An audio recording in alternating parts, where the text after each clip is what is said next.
welcome to the first ever Formula Fools podcast. Thank you for joining us while we try and figure out the circus that is Formula One. I'm David, your guide through the twists and turns, and here is Skin, a man who once thought DRS was a dance move. Yep, I still don't know what DRS is in the F1 world at least. It's a decision review system in cricket. I know that much, if that helps anyone. No? Absolutely not. Okay, well, nice to be here anyway, Dave. From pit lane antics to racing riddles, we're here to make you laugh and question your sanity. Sit back, buckle up, it's time for Formula Fools. Wow. Yeah. There's a pleasant surprise. Yeah. Nice. I know, I had that planned. How was that? Yeah, go disc. Well done. Go disco. By disco, I obviously mean David. Yeah, we probably should explain that one. Obviously, this is our first episode, so we just wanted to give a little background on who we are, why we're starting this podcast, and kind of like what you can expect from the podcast. So I'm Dave. David, if Skin calls me Disco, it's because the boys at the office also call me Disco or Disco Dave or Disc or Dave the Brit that knows jack shit. Yeah, there's a plethora. I'll try to stick to Dave. Yeah, sweet. And this is Skin. You might know him from another podcast. I'll let you kind of go through that. We've both been fairly involved in the We Got the Chocolates podcast. I'm probably a little bit more in front of the camera, so you might not know Dave from there. But that's sort of how we met and got to know each other, which has been nice, with the exception of you constantly chew my ear off about Formula One. Yeah, and that's why we're here. Yeah, and I sort of managed to go my whole life without ever hearing about Formula One or watching it or taking any notice of it at all, and I have no knowledge about it, which has just led to some interesting and at times humorous conversations, I suppose, where I sort of just get to pick your brain, and it seems interesting, and I'm sort of liking it. I'm about 4 episodes into Drive to Survive, which is obviously how you got into Drive to Survive season 1, and that's not how I got into it as well. Just to throw that one out there. Okay. I'm not one of those people. I'm not you, Skin. Okay. I'm more of the expert of this podcast, I'd like to imagine. All right. Yeah. But I'm looking forward to picking your brain, Dis. So hopefully it makes for a good little show. Yeah. So yeah, what we're wanting to do with this show is more kind of we want you to kind of pick my brain and learn about Formula One and kind of go along that journey. And then if any fans are out there that have come along from Drive to Survive or from anything like you just kind of heard about it with the Lewis Hamilton news or whatever, and you want to learn more about it without jumping into a podcast that's probably too in depth, then this is a good place to start, I hope, because Skin knows nothing and I'm hopefully going to teach him some stuff.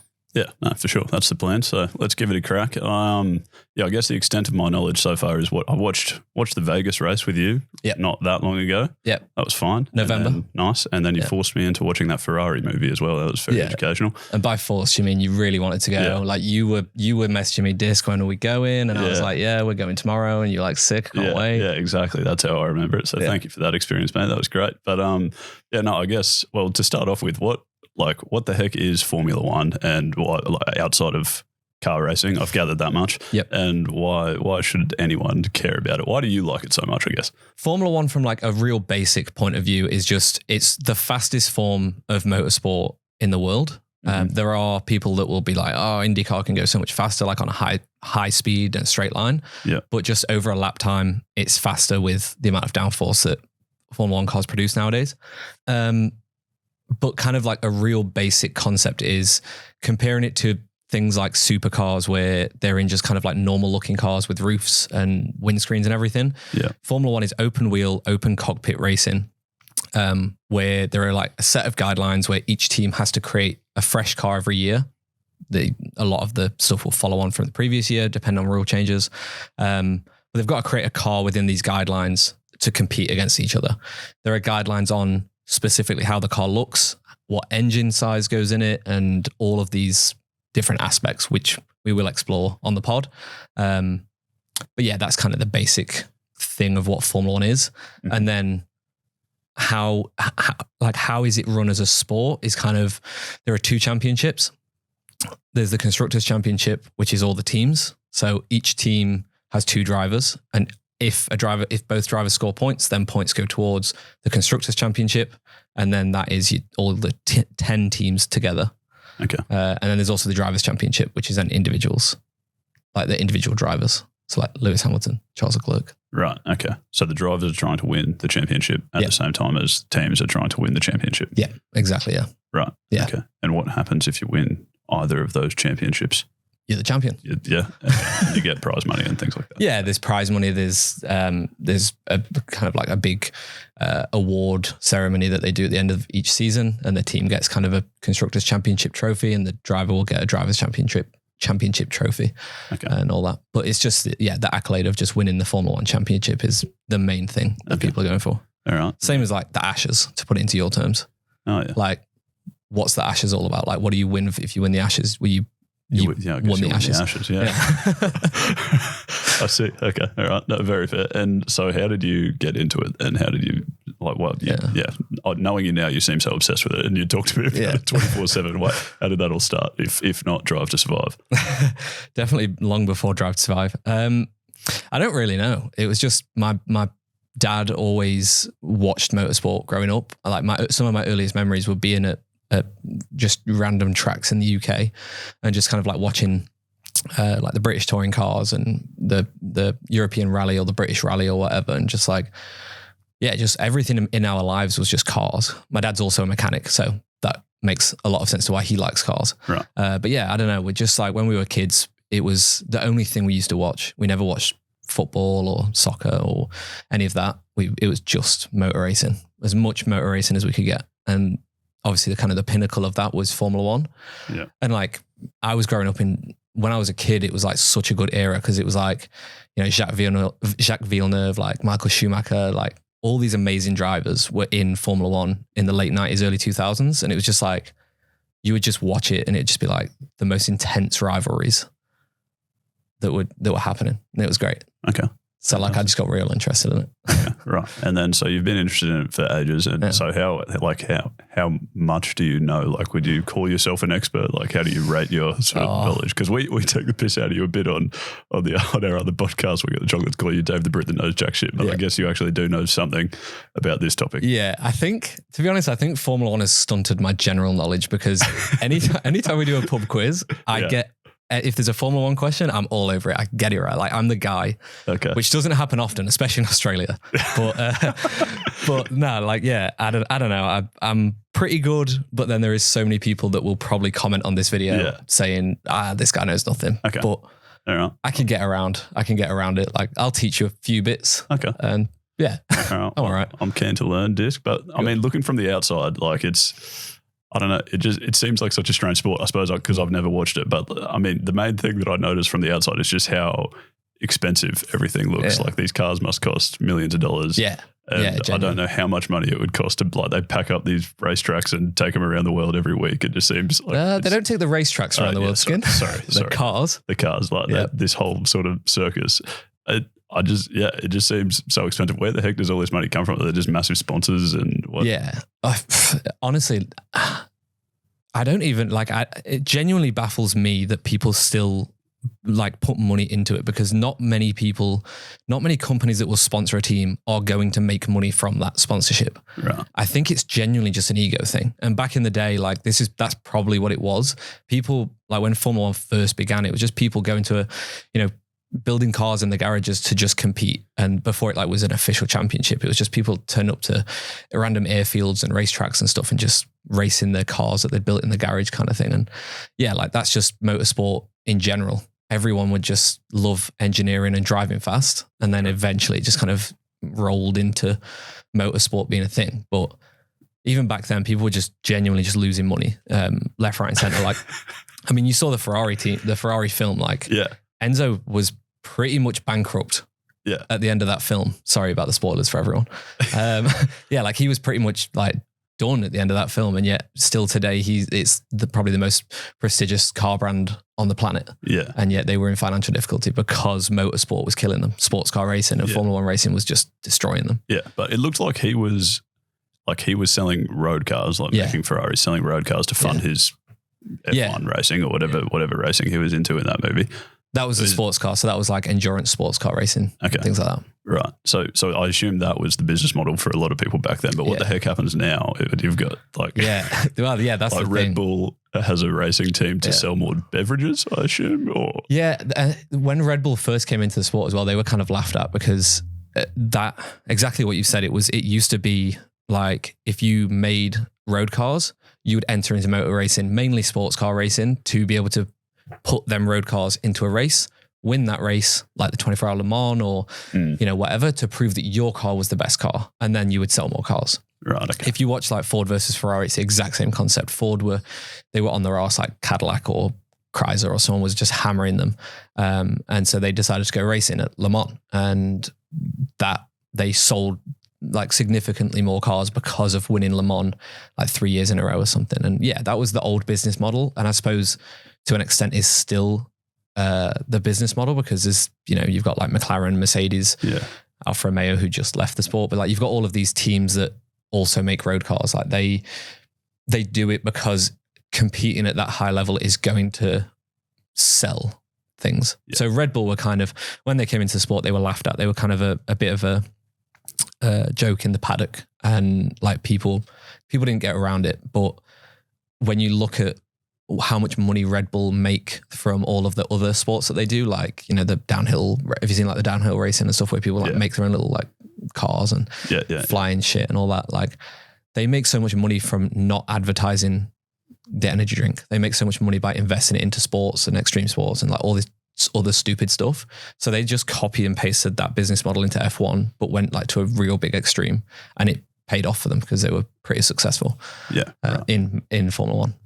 Right. Okay. So yeah, good on them. And then, so I guess there's probably that coupled with the element of like, obviously there's a lot of sponsorships surrounding it. And then I'm, as I said, I'm 4 episodes into Drive to Survive. I've already seen 2 billionaires that just from the sport, I guess, and seem like they're happy to just pump endless amounts of money. And so I think it's because the danger of Formula One just excites people. And so billionaires are like, to get that thrill, there's not many sports that give you that thrill of like potentially losing all of your money. Okay. Do you know what I mean? Sure. Like Lawrence Stroll, who was, so his son, Lance Stroll, one of the racing drivers who's on the grid, races for Aston Martin. Yeah. He originally raced for Williams Racing and like invested a bunch of money into them before he then bought the team that is now Aston Martin. And that was Racing Point at the time. So he bought that. Well, it was Force India. He rebranded it to Racing Point. It's now Aston Martin. Very confusing. Sure. But yeah, he bought the team and like had this massive risk of just like, this team was not a good team. They were a midfield team at best. Had never won a race. Had like barely ever podiumed. Like just, you would look at it and think, why is this guy who is a legit billionaire buying this team? But now when you look at what he's done last season, where like Fernando podiumed, I don't know, like 7 or 8 times. And like they've won a race with Checo Perez before he went to, that's Sergio Perez, sorry, the guy that's at Red Bull.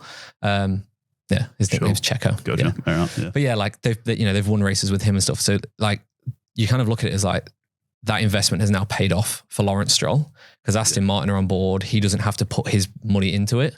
But that thrill of like losing that money must have been one of the reasons for him, and also getting his son to drive in Formula One. Yeah, right. Okay. Right. And so now like they're competing for prize money. I assume there's a fair bit of prize money associated with winning these competitions and things. Is that right? Well, is that how they would fund like the next season of building a car? Or? Yeah, kind of. Yeah, kind of.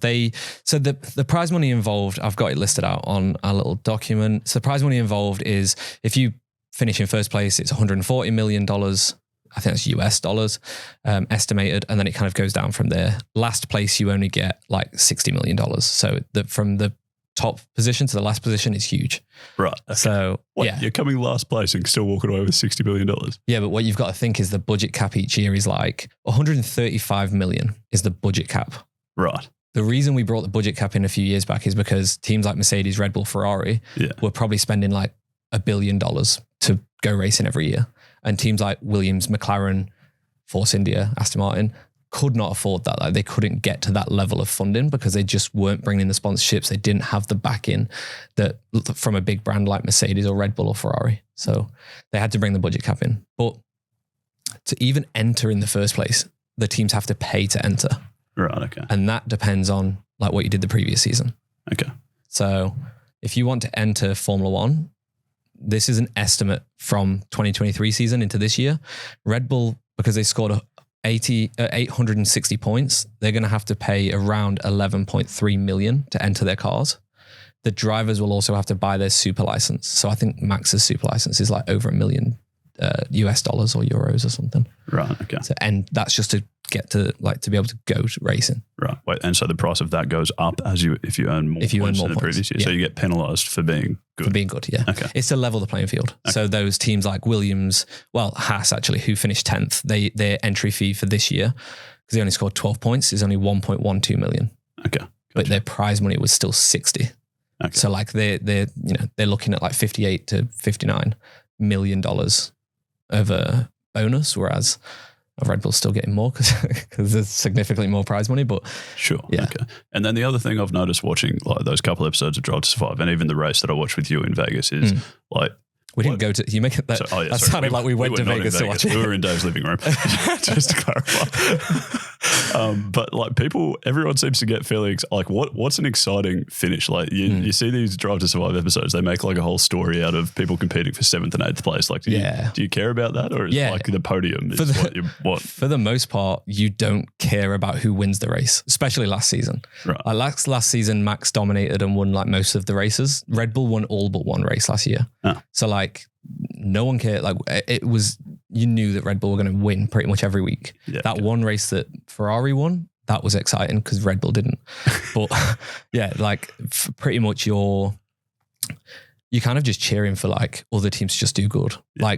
It depends what team you're going for. If you're a McLaren fan last year, at the beginning of the season, they sucked. They were genuinely bottom of the grid, doing real shit. Right. And then 6 races in, 7 races in, whatever it was, they just started, they developed the car real well, and it just started getting better and better. And you could just see them, every race, they would just move up a few positions. Okay, and then at the end of the season, they were competing for podiums.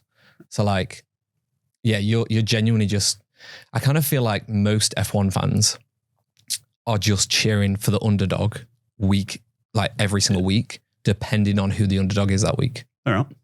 Especially a lot of the neutrals. There's a lot of Verstappen or Hamilton, or quite a few Leclerc diehards that just want them to win and just want them to dominate. They probably don't cheer as much for the midfield battles, but I'm sure they're still interested in it. Yeah, sure. And also, I just want to point out, Drive to Survive over dramatizes everything. So you're probably watching a battle for 5th that is no, it was not that dramatic in real life, but they're just making it look super dramatic. Okay, yeah, that is the sense I've gotten. Well, we're going to move on after that to G. That's a lot of force. This is where I throw over to Skin. He's our little rookie. You're not little. He's our rookie F1 fan, and he's going to explore some of the biggest crashes in F1 history, revealing mind-blowing stats such as G-force, impact speeds, and much more. I'm going to get better at this, Skin, don't you worry. I'm sure you will. Okay, so I'll throw over to you. All right, cheers, mate. No, yeah, I suppose to give a little bit more background on why you're throwing to me, if you haven't already heard a bit about me from that We Got the Chocolates podcast, I studied science a while ago. It's been about a decade since I've done anything useful with it, so it's certainly a bit rusty, but that sort of meant that on our other podcast, I've ended up with this segment where I've sort of got the job of trying to explain to my brother, who's an idiot. Anything to do with sort of physics or statistics, which has become quite comical. But it's nice to actually be able to look at something where it makes a little bit of sense. Yeah. There's obviously a lot to look at in F1 racing, which I suppose is probably part of the reason why I find it so interesting. So, that's what we're going to do. Where there's a particular crash I think you've asked me to look at, Dave. I don't know anything. I don't know a ton about it. If you'd like to give us the background on that. Yeah, so the crash we're going to look at is the Romain Grosjean 2021 Bahrain crash. I'm not sure if it was actually the Bahrain Grand Prix because we had the COVID situation made it. I think we raced it twice and one was called something different. But anyone that has watched F1 or anyone that has seen Drive to Survive from that season, you will know exactly the crash we're talking about. Skin hasn't seen it yet, so we're going to watch it live. Basically, there had been a whole they were doing a new kind of track layout at this track for this specific event, and there was a lot of kind of build up to this track being real boring. What you're looking at there, the red track is the normal Bahrain Grand Prix. Okay, but what they did for this one-off event was they did the white one. Gotcha.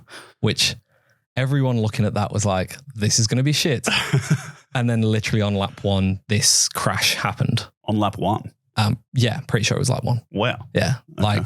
3 corners in. Wow. Fuck.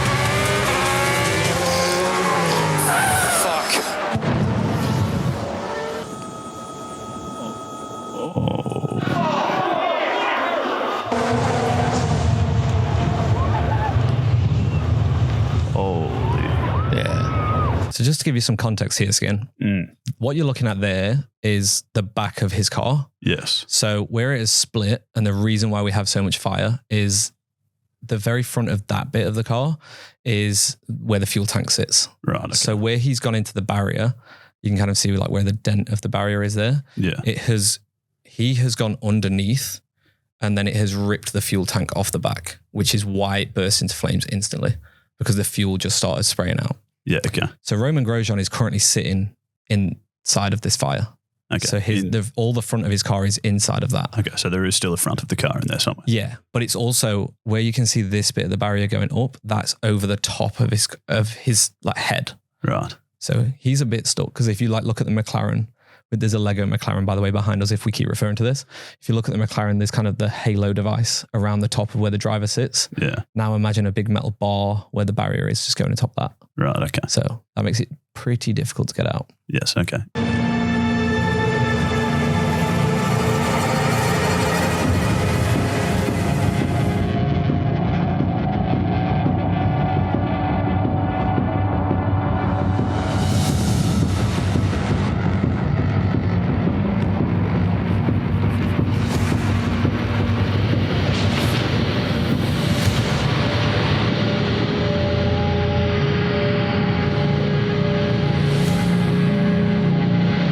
What do you reckon?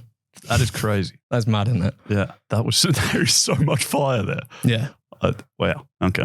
He wasn't in the fire for that long. That's also Netflix just making it look way more dramatic. But yeah. Yeah. No, but it's pretty cooked. Even in the little bit of research I was doing, it said that it was about 20 seconds. It was 20 seconds. Like, he was stuck inside in of it. Yeah. a fire, just completely engulfed in flames. So, and then even when he was getting out, like putting his hands on the railings, they would have been like hundreds of degrees hot. Yeah. So like he burnt all of his hands and like around his wrists and everything like that. Yeah. Yeah. Well, they were his main injuries, weren't they? He escaped with, I think they said like a sprained ankle and some burns on his hands. Yeah. Which is incredible. It's insane, especially when you see that, like how big the fire was. Yeah, that is crazy to watch. I'd struggle to wrap my head around how someone can survive that. But I guess I guess you've sort of spoken to me a little bit over the last however many months about sort of how much work's been done to make Formula One safer and safer. So I guess that's a pretty phenomenal testament to that. But I don't know a ton about the fire aspect of things, but the actual crash, I think they reported that the impact on his body was equivalent to 67 Gs of force, so 67 times as much force as you experienced just sitting around, which is lots. I think it's the third most of any F1 crash in history. Yeah, wow. Third most. Yeah. Okay. Yeah. So it's right up there. It's quite a bit. And I thought this was the most, but that's okay. I can't think of. I mean, I could think of some other real bad crashes, but I thought this was one of the worst. Yeah. Why it is? It's the third. It's the third. It is right up there. I guess that's what third means, isn't it? Yeah, it's one of the top ones. Yeah, exactly. But yeah, no, like that is crazy. I think F1 drivers normally experience like 4 to 6 Gs of force as they're going around corners and things like that. And obviously they're pretty fit and strong to sort of withstand that. But I think like for the average person, if you're experiencing 6 Gs for any sustained period of time, it could be like potentially quite dangerous. Yeah. So yeah, that's insane how much that is. And I guess it was cool to sort of play around with the maths of it, I suppose, and see where that comes from. I think he hit the wall at 120 miles an hour, which is 193 Ks an hour or 53 meters per second. Yeah. The mass of the car is like 750 kilos. Yeah. 746, I think it was, back in whatever year that happened.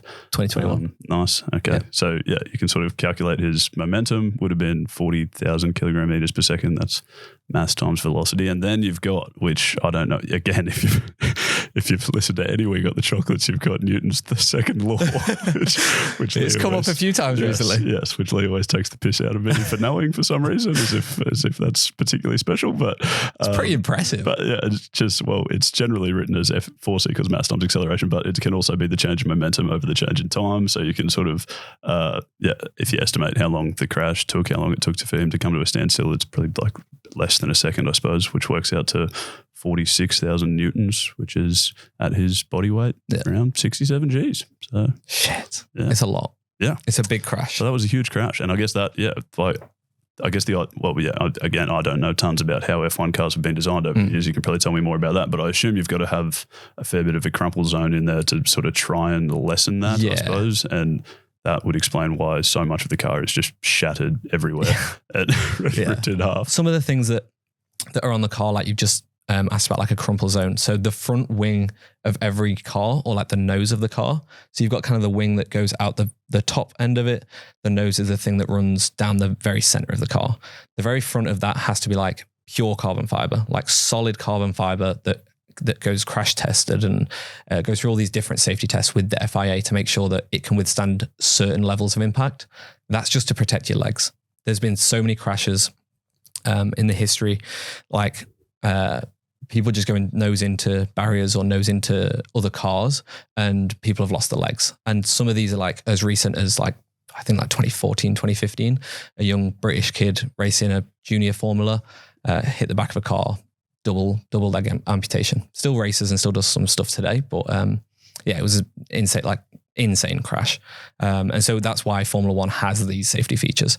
Yeah, okay. But yeah, so there's a lot of stuff like that helped him out. The main thing that helped him out was the fire suits and the fire safety stuff, that like the balaclavas and stuff you see them wearing that look so dumb when they've not got a helmet on, but like that's why you wear it. Yes. Because it literally saved his life. Yeah, that makes a lot of sense. Yeah. The reason he sprained his ankle though was he said that his foot was stuck. Yeah, I think it was the brake pedal had like twisted and pinned his foot against the side of the, like where his feet sit, and he couldn't get it out. So to get out of the car, he had to shimmy his foot out of his boot. And then when he stepped on the barrier to get out, he burnt all the bottom of his foot on the barrier. Yeah, right. Like jumping out of it. Crikey. Yeah. He still races today though. He races in IndyCar. Okay. Now. That was his last Formula One race though, wasn't it? Very last Formula One race, yeah. It was I think it was like the second to last race of the season or third to last race. He obviously missed the last two or one race or whatever because he was just, the injuries were cooked. And then, yeah, and he had been replaced with Mick Schumacher for the following year. Okay. So, yeah. There you go. There you go. Okay, we're going to be moving on to a segment that we call Quick Spin. We're going to be doing this segment in every single episode where we're going to zoom through the highlights, controversies, and buzzers surrounding the fastest sport on the planet. Buzzers, that's not a word, is it? Not that I know. Brilliant, go Dit. Not in that context, I don't think. Well, we'll make it a word. Okay, so first up, we're going to talk about the car launch reactions. Obviously, this is your first ever season of car launches and seeing the liveries. Yep. They're called liveries, by the way, Skin. Okay. Go on them liveries. I know it pisses you off. Go Skin. But yeah, it's like your first season of looking at the liveries. So let's dive in. What have you got there? You got Red Bull first? Yep. Sweet. What do you reckon? Well, it's my first season, so I mean, it looks fine to me. Apparently, it looks the same as every season. So yeah, that's... Yeah. Especially when you look at this compared to last year's car. Yeah. It is literally the exact same. Okay. Nothing has changed on it from the livery point of view. Yeah, gotcha. Okay. So also, just to clarify, when you say livery, we're talking about literally the colours of the car, right? Yeah. Why does everyone care so much? It's just, I don't know. I think it's just because especially this season, we've got Kick, F1, Sauber, and we've got the MoneyGram, Cash App, Visa, RB, whatever it is. Not MoneyGram. MoneyGram's Haas. We've got the Red Bull Junior team, which was Toro Rosso, which was AlphaTauri. We've got two new teams that are going to be bringing new liveries. So you just get excited to see what they're doing. Right. And especially when you look at the Mercedes, which I think is what you've got up next. Yep. The Mercedes have gone for something that is different to what they've pretty much ever done. Okay. Because they've always been, Mercedes are known for being called the Silver Arrows. Okay. So Silver Arrows is like way back in early F1 days, they stripped all the paint off the car, rubbed it down to like silver, like just the bare metal, which was silver, to get rid of all the weight and then go faster. So Mercedes have always been silver. That's why the road cars are silver. That's why Mercedes branding is all silver. Okay. But then in 2020, 2021, when Black Lives Matter happened, they went to the black livery and like was in support of Black Lives Matter and everything around that. And obviously Lewis Hamilton was a massive advocate for all that. Okay. And it was such a sick livery. Like when they launched it, everyone lost their fucking mind and it was like, this is amazing. Okay. But then they started stripping carbon. They started stripping the paint off to go to carbon. And now everyone's just fucking copied it. So Mercedes actually putting silver back on the car is insane. Okay. Because it looks fucking sick. Wonderful. What do you think to that? It looks good. It's a largely black car with some silver on it. It's nice. It's also got a bit of blue, turquoise, green, whatever colour that is. Yeah, wonderful. Yeah, good. Nice. What are you looking at Most next? of these cars are black. Isn't that the big talking point about this year, that everything is sort of stripped back to carbon fiber to lose weight? So a lot of them are fairly boring. A lot of them are very boring. Obviously, Ferrari is the exception. That is nice and red. Yeah. Wonderful. Ferrari's probably my favorite looking car on the grid this year. Okay. If I'm going to be honest. A lot of people have said they don't like it, but I really like that with the yellow and the white like stripes. Yeah, I'd agree. It's sick. It's wonderful. It's a nice car. So wait, which one are you going for as your favorite one? I'd be tossing up between either Ferrari or Aston Martin. Aston Martin. I don't mind McLaren. Yeah. Either. Little pops of orange. That's fine. Little pops of orange. Yeah. I preferred it when it was that one, when it was all orange and blue. Okay. It was way better. But yeah, the Aston's nice. I like the Aston. I'm not a massive fan of the light green that they put on it, but the dark green does look sick, especially on the night races. Okay, sure. Something that Mercedes have done different to most teams as well. I think Mercedes and Visa Carb, V Carb, or whatever the fuck they're calling themselves, they've actually gone for a shiny livery. So they've gone like gloss instead of matte paint. Okay, does that do anything? I don't really know. Different? It just looks sick in night races. Okay. I don't really know what the difference is between the two, but everyone seems to have gone for this matte paint for the past few years. Okay. And they've gone shiny. All right, neat. Good on them. Yeah. What about the Williams, Dave? That's your team, isn't it? I mean, how are they looking?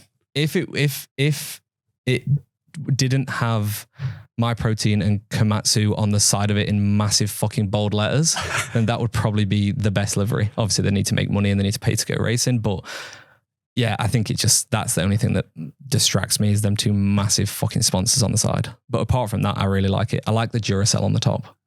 That's doing sponsorship right. Right. Okay. Is it? Because that looks like a battery. Right. Doesn't it? Oh yeah. Yeah. That you know what I'm saying? Like a battery. I see what you're saying. Yeah. But mate, you look at these cars, they're all covered in sponsors. Yeah. Have you seen NASCARs though? No. Okay. We'll have a look at some NASCARs off air, but NASCARs are literally head to fucking toe, just logos. No, fair enough. Yeah. And so why do you like Williams? How did they become your team? Because again, whopping 4 episodes into Drive to Survive, I wouldn't say they're killing it. Yeah. It's been the hardest thing being a Williams fan for probably the last 15 years, I'd say, maybe even longer. But just when I was a kid, my dad always liked Frank and Claire. Frank Williams, the guy that made with the Williams racing team, was named after him. Yeah. And then Claire's his daughter who kind of took over. So he loved the Williams family and everything they did. And for me, it was just like we went to races and we would see Williams challenging people in like the late 90s. And my dad would always rewatch them races. So just seeing Williams being good, I was like, oh, that's the team for me.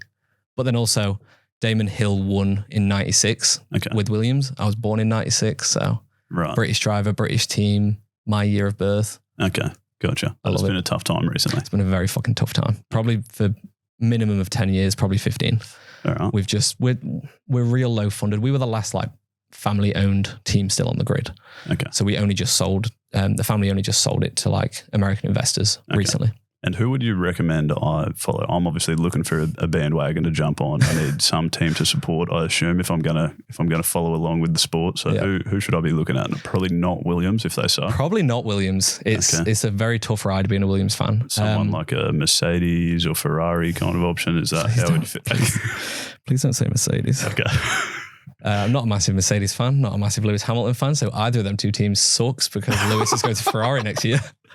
This is the last time I'll ever say that a Ferrari looks good until Lewis retires. Okay. What's the beef with Lewis Hamilton? I just don't like him. Does he not win lots? He wins loads. He's probably one of the best racing drivers ever to live. Don't British people like it when British people win things? I don't. I moved to Australia. I don't like British people. Oh, you fool. Nah. You flog. Nah, I don't know. When I was a kid, I really liked Felipe Massa because any Brazilian driver I just froth. Okay. So I really love Felipe Massa, and the season he could have won the championship, Lewis beat him. And so I think that just made me as a kid, I just went off him. Oh, right. Okay. And yeah, I just don't like him since then. Oh, okay. So like, it's that simple. It's so basic. He hasn't done anything terribly wrong. No, he just wins. He just wins and doesn't let people I like win. Okay. What a terrible bloke. What an absolute arse. Okay. And so why is him moving to Ferrari such a big deal? That's because I don't know anything or care about F1 at all. And I've somehow gotten through most of my life without hearing anything about it. And somehow that broke into my world. I saw stuff about that happening. Why does everyone care? Yeah, it's This is like, someone described it as like LeBron going to the Lakers. Okay. Like it's as significant as that move, because Hamilton started his career with McLaren, who were Mercedes powered. So Mercedes engines were in the back of the McLaren. So kind of Mercedes brought him to Formula One. They kind of funded him through junior series, and then they gave him a seat in Formula One. Or they didn't just give it. It wasn't as simple as that. He earned it. Yeah. He was very good. Okay. But yeah, so he's always kind of been a Mercedes driver, part of the Mercedes junior program and everything like that. And he has been on record of saying that he will, like Sterling Moss, another old British driver, he is Mercedes through and through. He's, he'll die in a Mercedes kind of commitment to them. So him all of a sudden ditching his contract and going for a Ferrari one when he's still driving for Mercedes this year is very odd. It was also just the timing of when it happened, because he still has to race Mercedes this year. Yeah. That can't be comfortable. That's gonna be rough for both people. Like Toto and Lewis have come out and been like, "Oh no, we're still great friends. We're all this," but like, there is still going to be a bit of bitterness there. Like, Toto must be pissed that he's kind of ditched this car before he's even driven it. Yeah. Okay. So yeah, it was just the biggest driver shock. Like the amount of success he's had with Mercedes, it's hard to think that he would just all of a sudden go, after 2 seasons of them not being great. It's hard to see him just go, "I'm out. Okay. See you later." And so that's what you think it is? It's like chasing wins in a better car? Or yeah. I think he genuinely motivated. Oh, I mean, he's like, Lewis Hamilton is set for life. He doesn't need extra money. He's if he stayed with Mercedes, he would drive Mercedes cars for the rest of his life as an ambassador and earn fucking millions of dollars every year, even after retirement. I think he's just a pure racer. He really just wants to fucking win. Okay. And that's all he wants to do. And so winning his 8th title is the top of his priority list before he gets too old to do it. Yeah, okay. And that's also why it's a bit of a shock, because that means he doesn't think this year's car is good enough, or what Mercedes will do next year is going to be good enough. Right. But he thinks Ferrari might have it, even though they've not won anything in probably 15 years. Yeah, that was my next question. Should he not have considered maybe Red Bull? Probably should have considered Red Bull, to win everything. Yeah. Okay. Yeah. It's just a confusing thing. But then, if this pays off, this will be the biggest payoff. If Lewis wins the championship next year, or even just wins a race next year in Ferrari, you won't stop hearing about this for another 5 years. Like, it will be the craziest thing. Oh, everyone is saying, like, if he wins in the Ferrari, he's the official GOAT. Like, that's it. Okay. Right. But we'll see. I look forward to it. Okay, moving on to You Can Be My Pit Stop. Now, if you are a Chocks fan, you'll know that the Chocks are infamous for having great jingles for their segments. We don't have anything for this one though, Skin. No. You can have this if you want. It's not an F1 car, but... Is it not? Nah. What is it? I don't know. Probably a sports car of some... Little Formula E. Probably not. You almost got me there. I'm quite happy with the lack of jingle, I'll be honest. Yeah, well, we'll see what happens next time this segment comes up. Okay. So the aim of the game is me and Skin are going to watch a pit stop that Lee has selected for us. Lee, obviously one of the boys from We Got the Chocolates, your brother. Mm-hmm. He's chosen a Red Bull pit stop by the looks of it. And this was also before Max was a world champion. I think that's Max. Okay. I'm not 100%. And me and Skin are going to sit and watch it together for the first time. I can't remember this pit stop. I don't even know what track they're at. And we've got to decide how long it is. With the exception of like the world's fastest pit stop, is there such a thing as memorable pit stops? Like, is this likely to be famous, or is this just some random video? I wouldn't know. There are like memorable pit stops, like where cars would catch fire because of like fuel hoses like coming out and things like that. Oh yeah, that's a problem. Yeah, that's an issue. But I wouldn't know pit stop times. I don't think there's any memorable pit stops that like you would know the specific time of. Oh, there's probably one, but it was like a 26-hour pit stop. Sorry? Yeah. The wheel nut got stuck onto the car. And so then Mercedes like posted a day later and was like, oh, it took us 26 hours from him stopping to actually getting the wheel nut off the car. So they had to retire the car.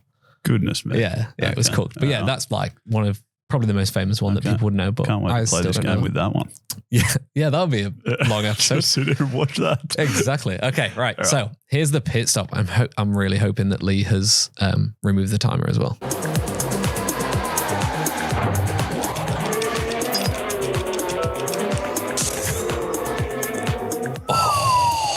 Okay. Crikey. That was quick.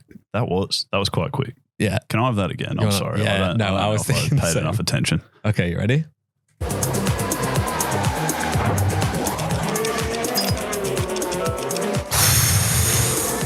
Okay.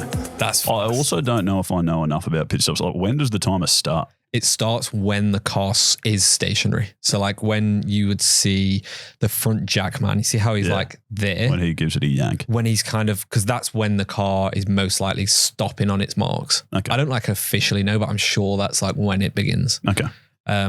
What's your guess? I'm going, I think that's a nice little 2.3 seconds. Okay. I'm going to go for, that was fast and it's Red Bull and they are synonymous with having under 2 second pit stops. So I'm going to go 1.93. Okay.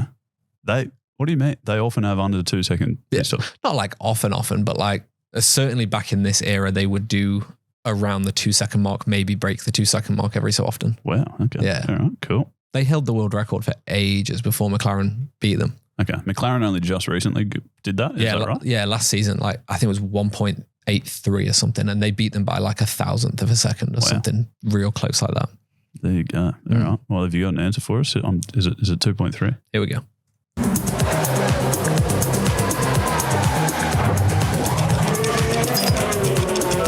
Oh, you bastard. Damn. My maths isn't good enough to know what's happened here. I'm 0.11 away. No, you're 0.06 away. I thought I said 2.3. Oh, you said 2.3. I thought you said 2.03. Oh, no. I'm a long way away. Oh, right. Okay. Yeah. So wait. So you're 0.2. 1. 2. No. Yeah. 1. Yeah. Okay. And then I'm 1. 0.16. 0.16. Oh, so I win. Yeah, well done. Well done, Dave. God damn, I thought you would. That is shocking that you would be better at guessing things up, to do with but F1. I was still a 10th and a half off. So I'm still not that. I still wasn't that great. So we've got a bit of practice to do. Still got a lot of practice to do. Right, we're moving on to meme of the week. Every week in the Formula One world, there are always new memes to be explored. So this week, obviously, we've just had car liveries. Last week, I know that when you're watching, you're going to think, oh, Dave, the testing has just been, why are you not doing that? We're recording this on the Tuesday before the testing, so bite me. So I'm going to be reacting to the liveries from last week. So I don't know if you saw this skin, because obviously I know you're a massive F1 fan. You must have followed all the teams for years now. Alpine F1 team posted a few photos over the winter break, teasing us with a camo livery. Okay. You've got it on screen there. So they tease us with this multicolored pink camo-esque livery. Yeah, there's a bit going on there. Yeah. And that surely defeats the purpose of camo if it's also a bright pink. Yeah. Yeah, you would think. Yeah. But there's been a few camo liveries in the past that are like quite out there and bold. It's more to kind of hide. I think they do it to hide like certain shapes during testing. So if they're trying to hide a specific like aerodynamic part on the car, they'll put this on so that on photos, it's really hard to distinguish the depth of the car kind of thing. Okay. Yeah. Does that make sense? I mean, sort of. Like, what? Why? So that to stop other teams from copying them? Yeah. Right. Literally. So that other teams can't see it and go, we see what you've done there. We'll develop that, for the third, fourth race of the season kind of thing. So yeah, it's just kind of a tactic. We've seen it quite a lot from like Red Bull, and Alfa Romeo did it a few years back and things like that. But it never really does anything anyway, because by the first race, you can just see the car in the normal livery. Yeah, right. So anyway, so they tweeted another teaser won't hurt. And this was probably the fourth or fifth photo of this camo livery. Someone has reposted it with a photo of Tyler, the creator, with a microphone saying, so that was a fucking lie. Because obviously they launched the car and there was no camo livery. Okay. It was all black and pink. It was all black. All black. Bloody hell. Exciting stuff. Nice. Go Skin. And that wraps up the first episode of Formula Fools. We hope you enjoyed it as much as we did.